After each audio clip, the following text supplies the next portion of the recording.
It looks like we're live, but we'll give it one more second or 2 more seconds or 5 more seconds. But I think we're ready. Megan, are you ready?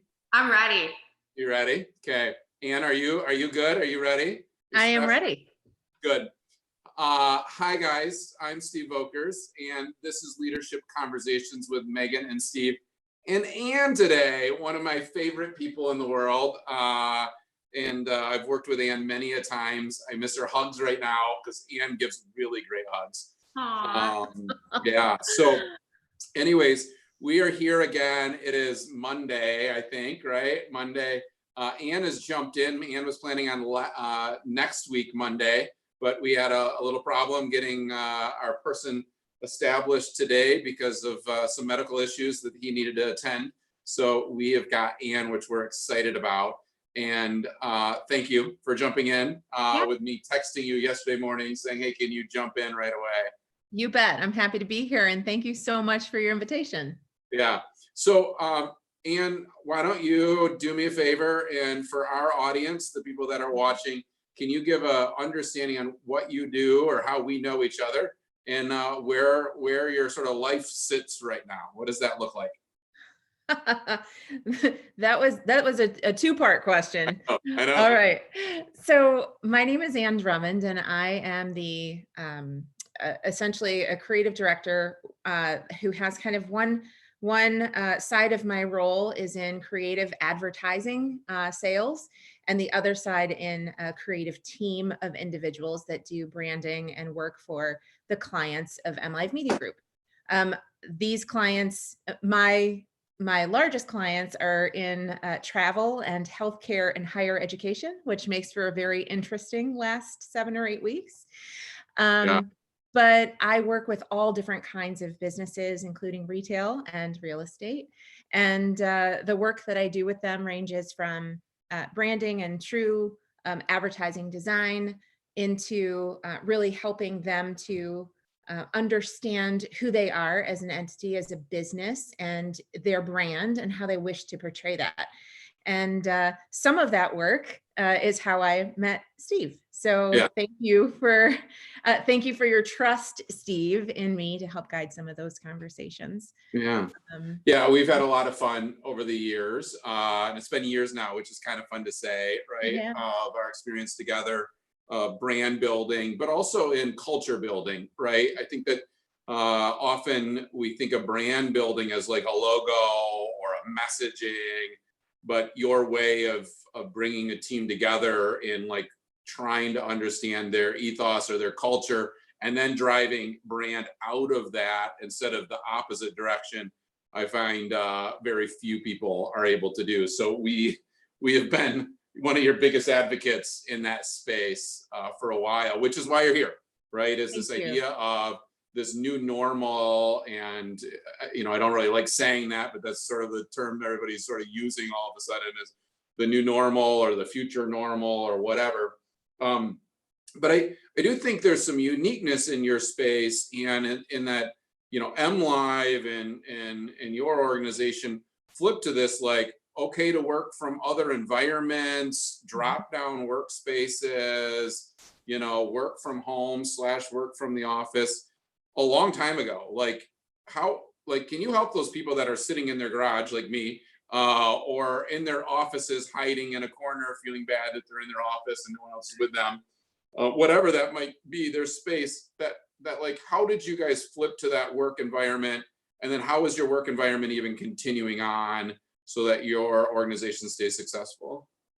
Well, it's interesting because we have a very large organization with lots of different facets to it, right? So we are the largest publisher in the state, certainly, and enormous mlive.com website where we're serving the news and information to our audiences.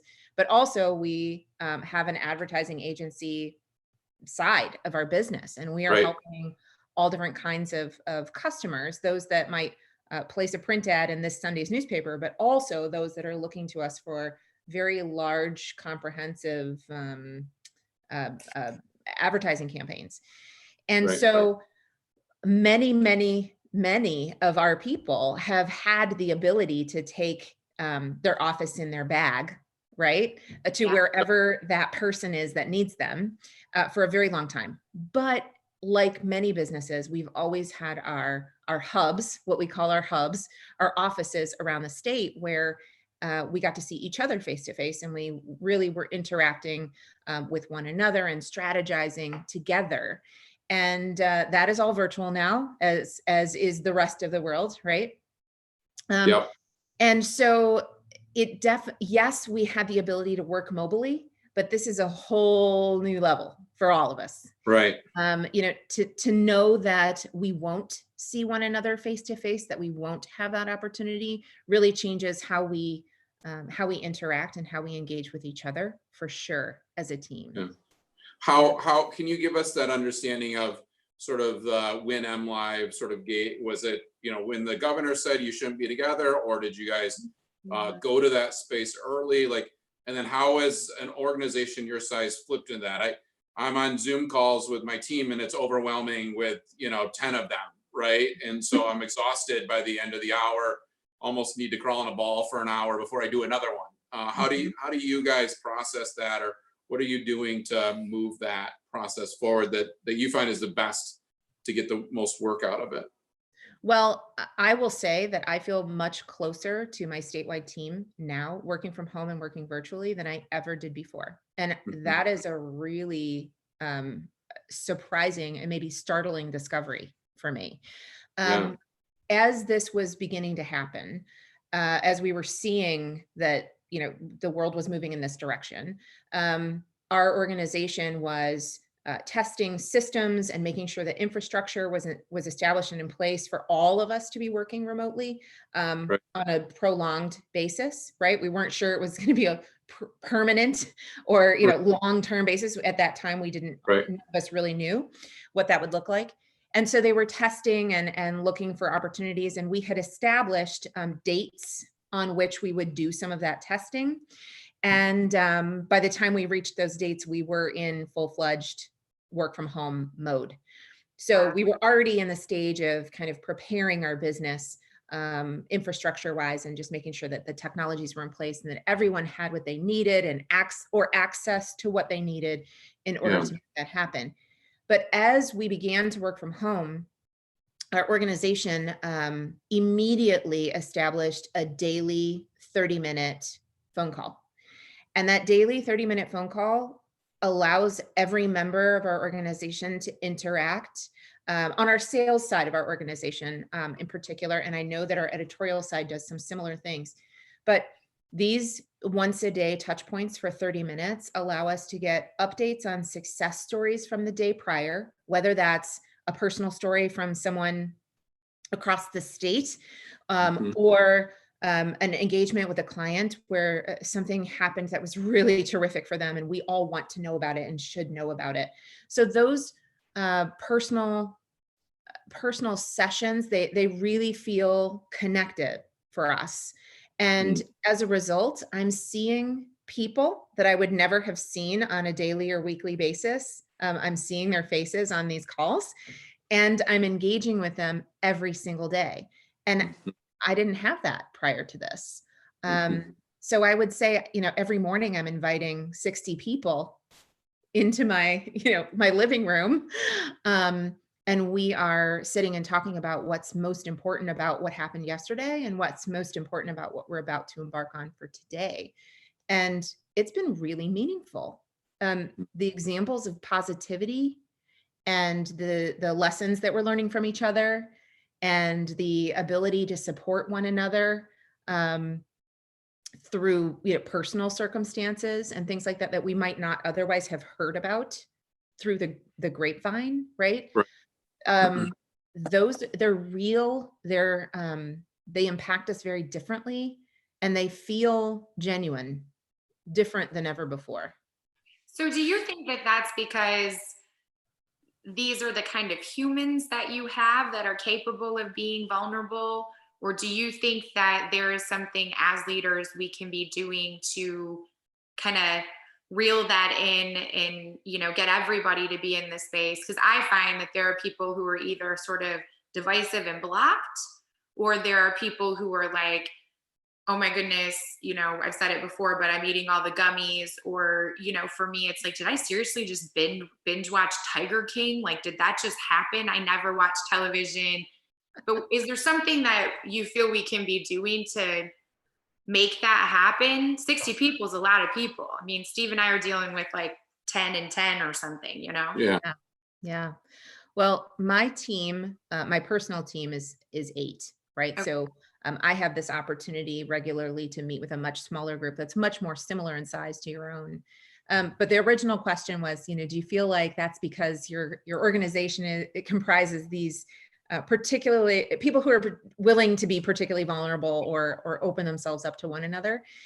And I don't know if we are more or less willing or more or less vulnerable, but I can say that these kinds of circumstances draw things from people that are unexpected and even more genuine, even more authentic than I may have seen them in the past. And part of that may simply be that I'm willing to be vulnerable myself, Yeah.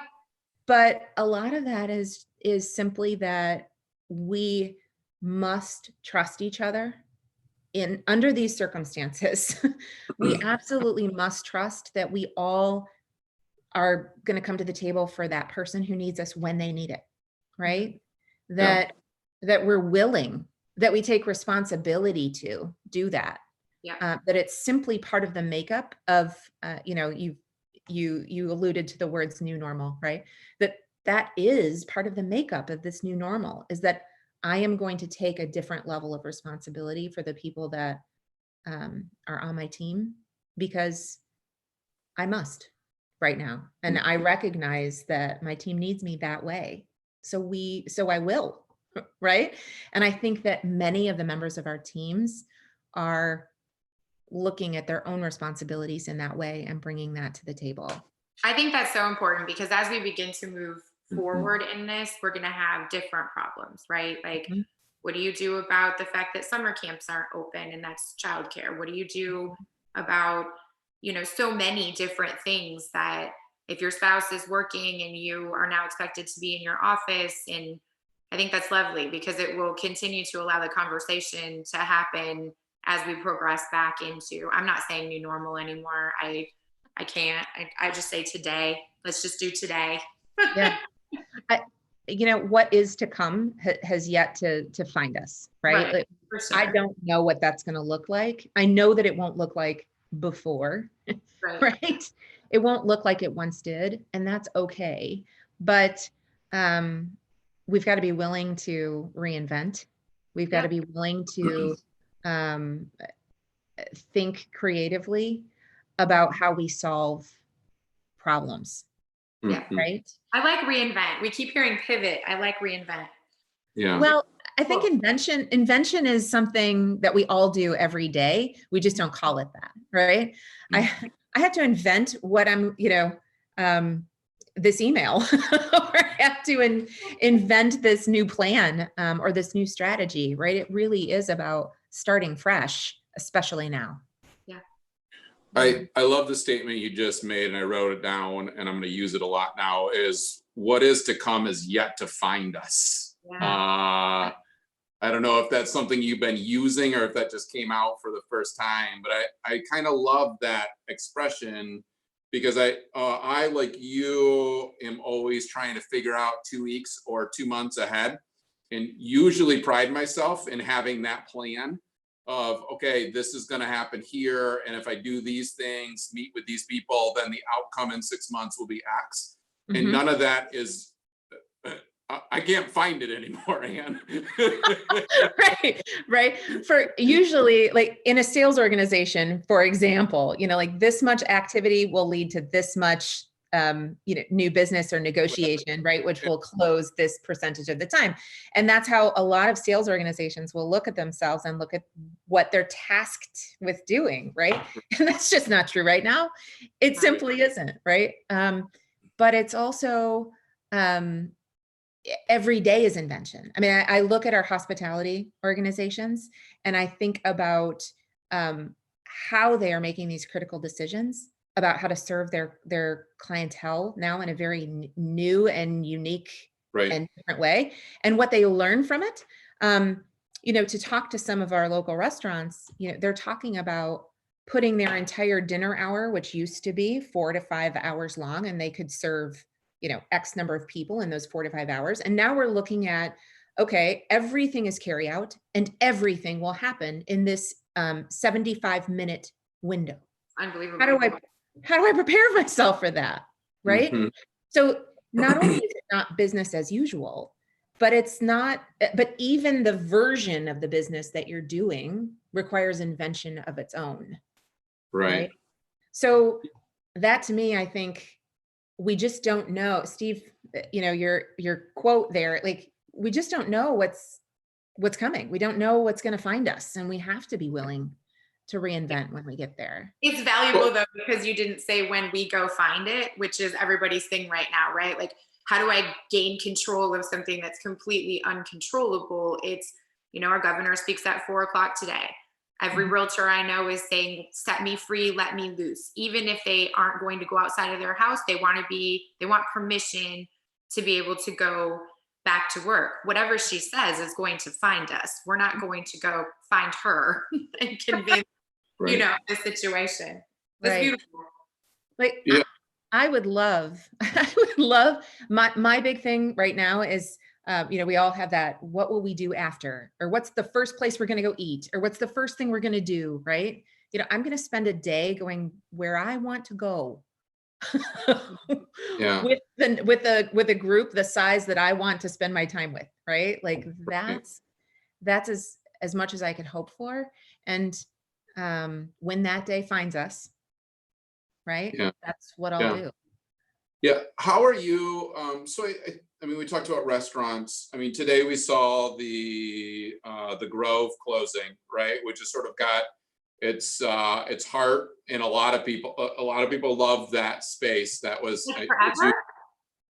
yeah. So the Oh, Grove officially is no longer, right? And so this idea of you know, spinning and changing quickly, and the idea of, you know, the bistro being this new normal and the Grove being a chicken place for takeout, right? Which I'm assuming if it's coming out of that building, the chicken's going to be beyond, right? Amazing. But how are you seeing organizations adjust with that, right? These ideas of like, okay, like we held on for a couple weeks, but now we have to find it, or we have to, you know, the day is here, we need to adjust and we need to communicate it. How are you seeing, or how are you working with organizations these days in that space of like, okay, this is the new thing, and we got to deal with today, which today means closing Grove and communicating it's done, new concept, moving on, with still feeling like this legacy of like, man, that hurts, right? Yeah. Well, it does hurt. I Yeah. mean, as an advertiser, as a person who works alongside, and I don't work with Grove, and my heart goes out to them. It's just heart-wrenching to see any business shutter. But for those people that are making those decisions, right, it is their whole life and their whole world and their whole being. Mhm. And we have to, as consumers, and also as just individuals witnessing this happen for someone else, we simply have to understand that this is their whole world right now. Mhm. And that life feels upside down and broken and exhausting. And that everything tomorrow will be new. They'll wake up tomorrow and what was true today is no longer true. And so watching businesses go through that, or individuals behind the businesses go through that, it's wrenching. Similarly, we think about it as, you know, as residents of, you know, I'm here in Grand Rapids and love that particular restaurant, but also that neighborhood of restaurants. Yep. And their closing will change the identity system of that neighborhood of restaurants. as well. So how does that ripple effect happen, right? But as the business themselves, how authentic can they be in communications around closures? Yeah. It's extremely difficult to be willing to say, and speaking not about growth, but about any business that's Yeah, struggling vulnerability. right now, any business that's struggling right now, it's incredibly difficult to determine, okay, how personal can I make this? Right? Yes, this is my business, and I am in a business relationship with my clients or my customers or whomever. Can I maintain my own personal authenticity while also sharing news about my business? And so it's a very interesting, like, woven fabric of personal identity and business identity, particularly right now. I mean, we're living in a world where I don't know about you guys, but my business work day is now about 3 hours longer because I can't leave. Right? You don't leave the office. You're in the office 100% of the time now, right? You wake up and you look at your phone and you look at your work email like you might have done any other time, but you don't get in the car and physically go to another location, and therefore there's no boundary around it. And similarly, there's no boundary with the personal life coming in to the workday. Right? So how do we manage that personal and business identity in conjunction? It's a mystery. We'll all spend a lifetime figuring out. Yeah, I mean, Amy made that comment to me the last 3 days straight, is like, how are you busier right now when you're supposed to not be working? Right? And it's like, Yeah. no, I'm working more now than I ever have before. It's just a different way of working and a different conversation. And it's going to be even more different when we are allowed to go out and show properties again or take photos. We were having that conversation with our team this morning, and all of our team is concerned that they're actually not going to be able to keep up and too busy with the amount of people that are ready, willing, and able once this thing opens up, that they're not going to be able to service them all, right, in the new space that we find ourselves in. How are you seeing that authentic nature play out? And I'm trying to figure out the balance of, like, how much am I Steve Vokers and how much am I Steve Vokers group, and balancing, like, these are my personal opinions, this is my personal authentic, like, me, while at the same time I own a business, and if I say something wrong authentically me, does that affect my business, right? Now I don't have any filter and everybody knows who I am, so I get away with a lot more. But how does that space, when you're working, I know some of that's PR, but I think some of that's branding too. How are you helping companies balance the personal, authentic nature of what we as consumers want from them right now as well? Well, take away the example of someone whose personal brand is their public brand, right? Is their business brand. I think the difference between the person and the business is really about self-discovery, but it's also about trusting yourself, right? You know your personal brand. You're the only one who knows it. Truly. You're the only one who understands your own identity and what is most important to you. And so usually your gut will speak for you quickly, right? No always comes easy. Like, no, I do not like that. No, that is not for me. That always comes easy. Yes will always be a degree of yes.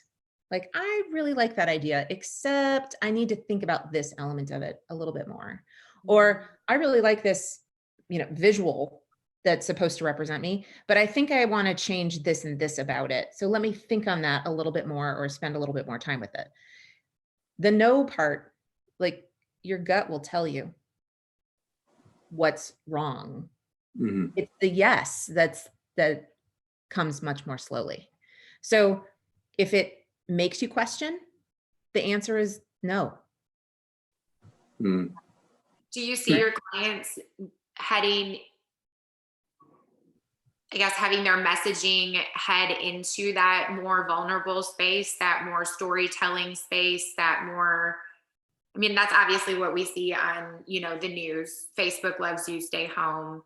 Yeah. But then at the same time, I'll see like an ad about how I should go buy an RV right now and I should go to the showroom. And then the other day, John, my husband, was absolutely positive after watching the solar panels multiple times that we had to get solar at our house.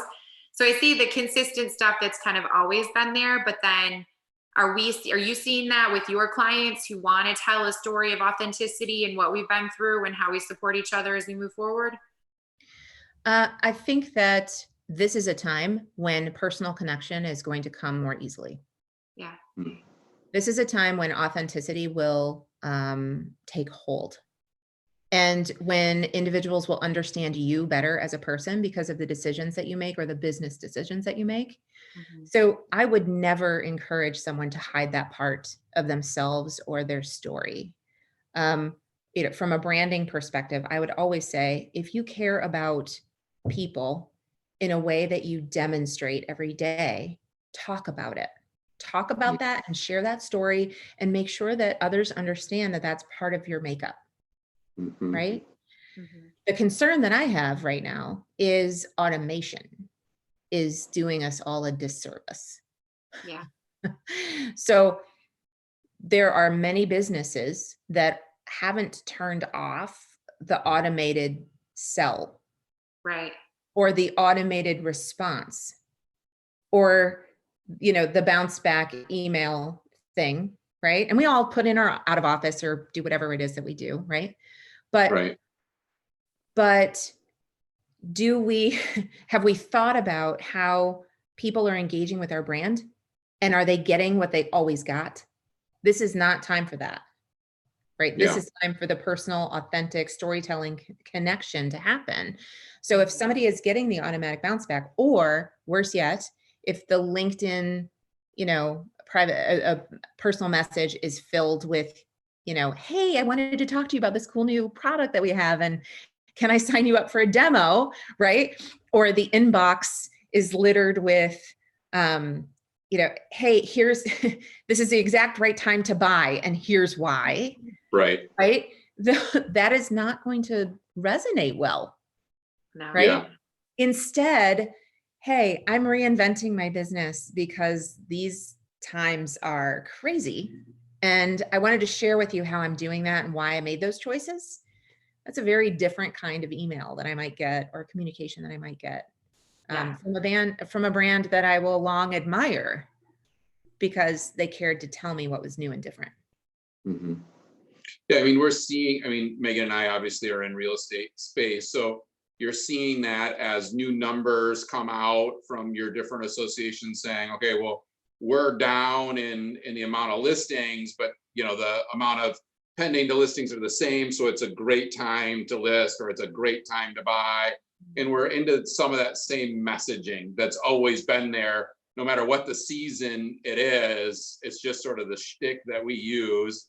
And every time I'm listening to it, it's like, where is the personal message for me, the human being with my situation? Is this my best time? And you're starting to see that a little bit creeping in from our industry, starting to hopefully say, you know, we need to be individualized with these conversations instead of so broad, right? Yeah. Which I think is back to that Bob from, you know, Whiz Bang Retail and his messaging of like different messages for different people and different consumer touch points, because no one coming out of this, whatever that is, whatever we find ourselves in that future space, is going to have the same opinion of how they want it handled anymore, right? I can't go and open the lockbox anymore the same way. I can't show the house the same way. I can't, you know, have 8 people through an open house at the exact same time anymore. None of that is going to be a thing, right? As you know, governor says, go to work tomorrow. Go to work is not work anymore. It's different, right? Are you concerned, or what are you doing that says like what I did before is no longer a thing? I'm gonna put that on the shelf now, so then I can work on the new thing. Like, how are you moving into that space from how you used to do whiteboards with me and messaging with me and bringing in my team of 6 of us, and we have coffee and bagels together, and you come up with some kind of crazy game that we get to talk for hours that makes a brand. I mean, I'm gonna miss the playing with PlayDoh, right? How are you setting the Play-Doh aside a little bit to then move to the new space that you need to be in? Well, it's interesting because you're speaking specifically about experiences that we have had together. So for the viewers of this, he's teasing me a little bit about Play-Doh and my bringing crafts and things like that to meetings where the end result was we land in a spot where we have a clear and shared vision of what a brand is. But the Play-Doh is really about the thing that turns your brain off and just lets you, you're fiddling so your brain can work on other things. It's the same reason that when you're in the shower, you get the brilliant idea, or when you're over dinner with somebody who has nothing to do with your workplace, you come up with, oh, this is what I should have done in that circumstance, right? It's the same thing. So there are things that I'm doing with our team, but also that I'm planning or building for other teams, things that allow them to use objects at home and create something or think about something while we're on a Zoom call or a Teams call together, right? But even just little things like, hey, everybody bring their favorite coffee mug today and let's talk about why you picked that one, Those kinds of things help you to know the people on the other side of the screen differently. Which coffee mug did I pick? Did I pick the coffee mug from Space Camp with, I love the smell of rocket fuel in the morning? Or did I pick, the mug that has a picture of my 9-year-old chocolate lab as a 9-day-old infant lab? Which one did I pick for that day? And what story do I tell? Those are very, very different stories, but I have both mugs. Right. So when you go to your mug cabinet today and open it up and you think to yourself, like, what do all these different coffee mugs say about me? Think about some of those things as representations of the individuals and how do they all come together and make a larger team? So that might be an approach. There are all sorts of little things like that. What objects can you find within an arm's reach that you could share with the team and have kind of a show and tell, or fun things that help keep people connected and have nothing to do with the business, but keep the mind occupied such that the really great ideas flow. Yeah, I like Kevin's question. Maybe he's thinking of me when he's asking it. I love his question. It's how long can this kind of communication / marketing be sustained? In other words, how long do you think it'll be before a client gets authentically fatigued with you speaking? Maybe I'm speaking too much, and that's what he's trying to tell me through you, Ann. But I've had that thought, right? Like Amy even mentioned that with this interview today. She's like, at what point do you calm these down, right? You've been doing 3 a week. At what point do you go to 1 a week because you're just over messaging, right? Or I'm doing Mr. Rogers' thoughts every morning. I'm on to 41 days. At what point is it 45 that I've worn that out and I need to move on? So I think that maybe Kevin's trying to tell me something, but do you have that process or that thought in like, okay, hey, you've done this now for this period of time, you need to set that on the shelf because things are moving so fast. Now we need to move to a different space.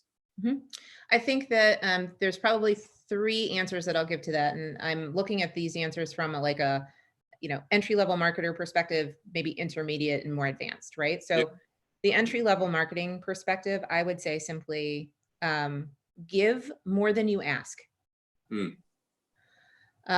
Give something that's entertaining, something that's informative, or something that matters to someone else and doesn't serve you at all. Do that more frequently than you ask for someone to convert into your system, right? Fill out this form, click this link, buy this thing, watch this video, right? Like asking them to do a thing This is about serving them less than it is about serving you. So if it is still informative, educational, or a gift to them, keep doing it. And if it isn't, find your new thing, right? So that's kind of entry level. Next, the intermediate level version of that would simply be consider telling the story in a different way. So if you are a video person, or you're the person that will post a photo every single morning on Facebook, maybe pick a different format for it. So maybe what was a single image is now a GIF that you've put together, or maybe that GIF is now a 3-paragraph blog that you post on your profile on LinkedIn, so that you are crossing over the channels that are available to you and to those that follow you, so that they're finding you in different places as opposed to the same spot every day at the same time. Right? Or maybe the format has changed ever so slightly. I like to think of this, if my team were here, they would snicker to themselves because this is the example I use a lot. But if you have seen the movie Wizard of Oz, and you have seen the movie Wicked, or the show Wicked, you know that they tell the same story, but somehow they're not the same story. Like somebody moved the camera angle and I can now see what was happening off screen. That's what I'm suggesting, right? So instead of saying, a young woman got caught up in some weather and found herself in a strange land and spent the rest of the movie trying to get home to Kansas, you might instead tell the same story in a way that it's like 2 women fought each other to the death over shoes. Same story, right? Or a young homicidal woman bands together with her merry friends and plots to kill again. Like, same story, but it isn't the way that you traditionally think of the Wizard of Oz. Just mix up the media, right? And then the advanced version of this, in my mind, to Kevin's point of when are you done with the thing, right? Yep. I would talk about what's most important to your clientele, or the people with whom you're connected, or the people who are in your industry. And one of the easiest ways for me to know as a marketing professional what those people care about is to look at their search. In search, and this is why this falls into the advanced category, right? You may or may not know how to do this, or you may need assistance in doing it, but what are search trends telling you? Are these individuals looking for like ways to, whatever it is, access the product that you sell differently? Are they asking new questions? How can you respond to the questions they are actually asking? Right? So if you know who you target when you are creating a search strategy, how have their search queries changed in the last 60 days? And what does that tell you about what you need to be saying? So for me as a marketer, there's kind of like, graduated elements there.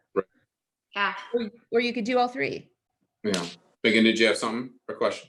No, I just wrote the 3 down. I think that's great. And I like the idea of, what are their new searches? Because I talked to a client on Saturday and she was concerned that the market was just stopped and that no sellers were going to list their houses. And that wasn't at all true. And I think the reason that we're more busy now is because we're over communicating.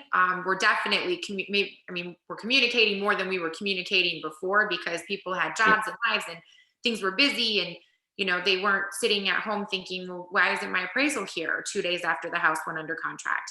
They want things to continue to move forward. And that means any process that they're in. Why isn't my Amazon order here? Where is my ship shopper? Why is this happening to me this way? I thought I was in control of the situation and now I'm not. So I love the idea of what is it that they're searching, and are we openly communicating? I hated the videos that were coming out in the beginning. Like, I'm a real estate agent. I can do my job in the exact same way that I've always been doing my job and provide you the exact same amount of service. And I love authenticity. I say, like, the goal of life is getting your insides to match your outsides. that every time I show up in my action, it always matches what my heart center is. So if I say I love and cherish my children, you know, I don't flip out on them and lose my mind. Not that that happened this morning or anything. Mondays, I told John, there's no more Monday homeschool. Like, we're done. Mondays are just done. We don't re-enter from the weekend. Well, there's like half day. Yeah, it's a rocky re-entry on Mondays, I would say. Yeah. Yeah. Mondays are rocky. Oh, but I do like the idea of thinking about, you know, what are the objections that people have to buying, engaging, doing things the way that they would have before. And how do you authentically tell the story about how you're going to hold their hand or not hold their hand, and help them solve those as we move forward. You know, if that means masks and boots and gloves and hand sanitizer to one person, great. It may mean something completely different. I think that's really portable. Yeah, but if you're looking at their search queries, this is where people raise their hand, right? They're saying, here's the question I have. If you're paying attention to those questions and answering them, you position yourself differently. Really do smart. do you think that that's okay, Anne? I think that that's a space too where you go back and forth as what is marketing and then what is authentic marketing, and how do you balance those? Because we could figure out in the search queries that how to sell during COVID is a thing that's being Googled all the time. Can I sell my house during COVID? Can I buy a house in Grand Rapids during COVID? But if I do an authentic video of yes, you can, and put it up, and all of a sudden I'm ranking for that, is that what the consumer is asking me to do, so that I am then authentic in answering their question? Or am I trying to take advantage of the situation that they find themselves in? How do you balance that mentally in the not wanting to be creepy and answering a question that is out there, but yet wanting to be of service? I think sometimes we need to challenge ourselves to be the authentic individual answering a business question. Sometimes that means we tell a personal story to make it personal rather than go straight to the business answer, right? And that really is just about if you are your authentic self, speaking with someone the way that you would speak with them if you were standing right there, like, hey, let me help you. Let me understand what the circumstance is, right? But you can't always do that in a video where you're the only person in the video, right? But you can say, hey, I got these 3 questions from these 3 people, and they were asking me things like this. So I thought maybe, you know, and I even had my own experience around this that looked like this. So let me answer the question as I would, Steve, the person, right? And just remember that give more than you ask piece. It'll keep you gut checking frequency of messaging, but it'll also keep you gut checking topics, right? Like, if I'm only going to give myself one ask in this time period, what should it be? Right? That ask may be completely different than it would be in a normal spring market.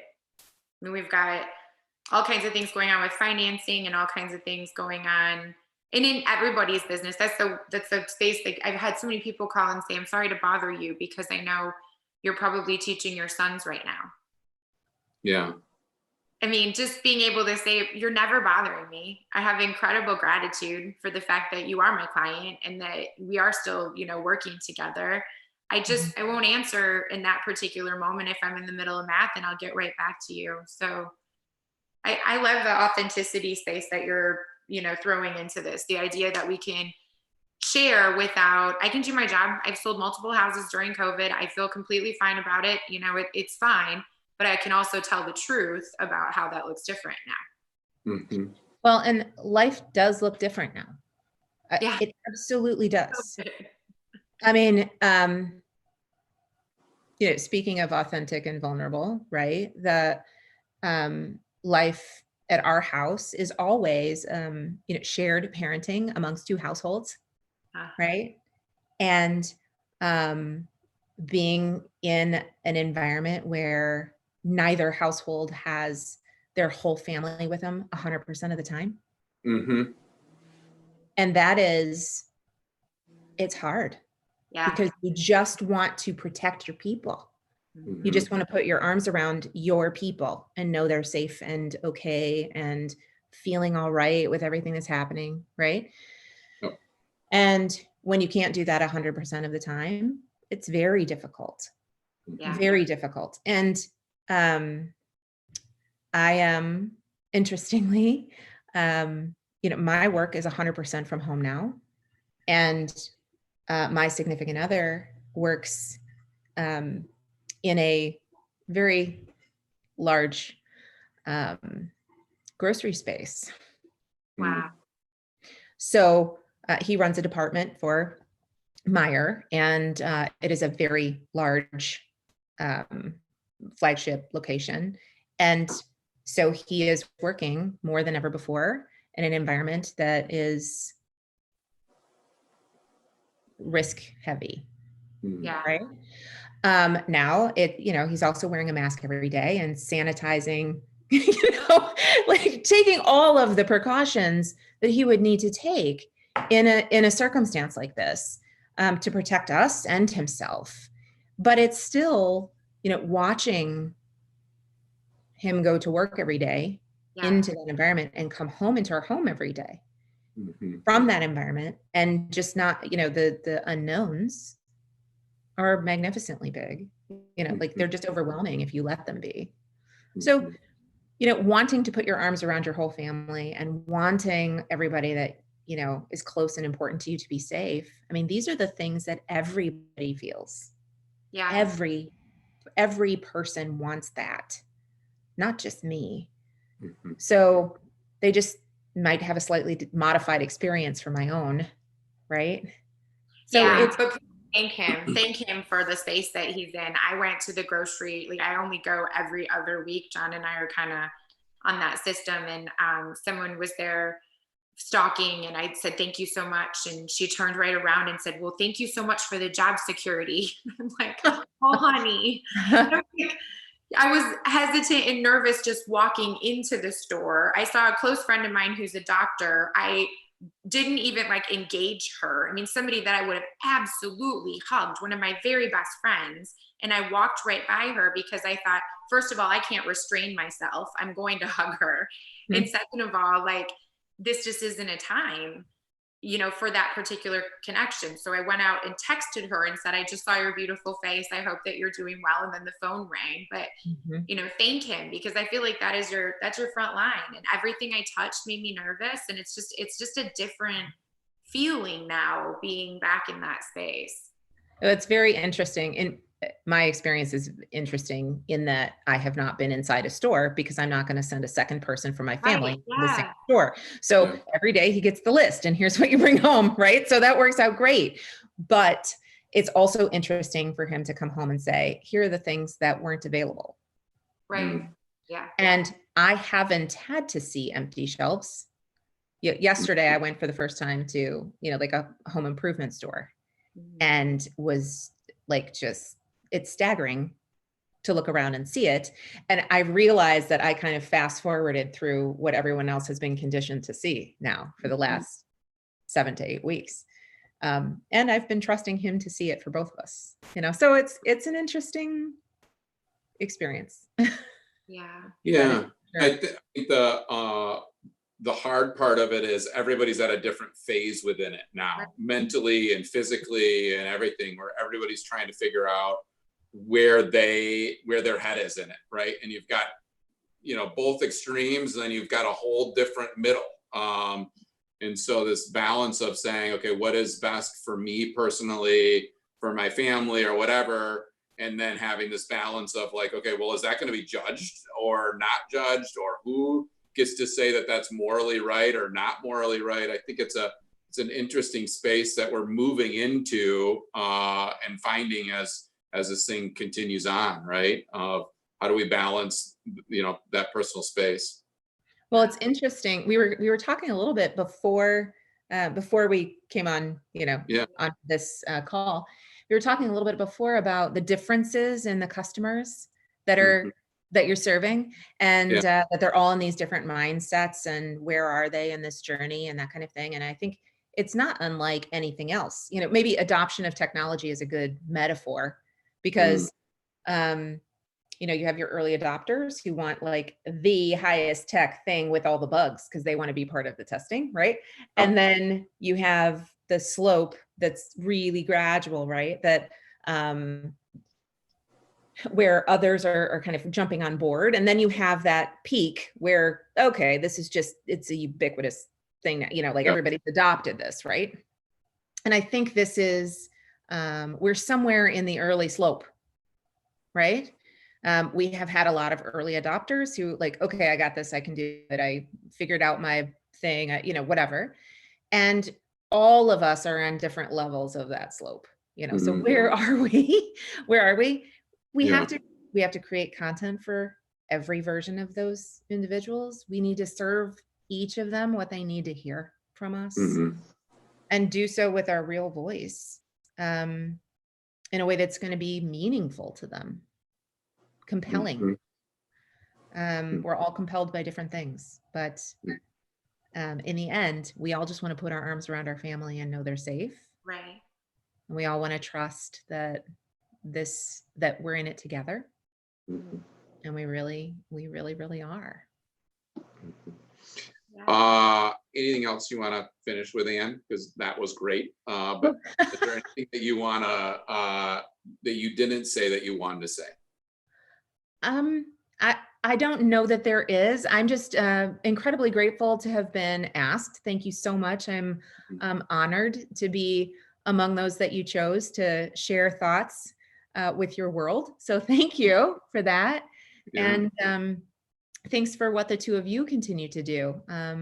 I think these kinds of opportunities showcase small moments of inspiration for us. Mm. And if they're what carry us forward into a next day or an unknown, I think that's that's really great work that you're doing. So thank you. Thank you. Megan, is there anything you want to say at the end here? No, I have a lot of gratitude. I think it's really neat to get to meet a new person and learn so much in such a short amount of time. So my mind is reeling on what is an authentic message for, you know, my company and my people as, you know, we move Mhm. forward. And does that match? Does everyone feel the same way? And talking to agents as they go out into the new normal. And I love the idea of the comfort in communication. How do I communicate with you and make you comfortable? Mhm. Yeah, no, I'm really, really grateful. I will be excited someday to have a coffee or lunch or something with you and meet face to face. But I have a lot of, I have a lot of respect for the things you said today. You taught me a lot. Thank you.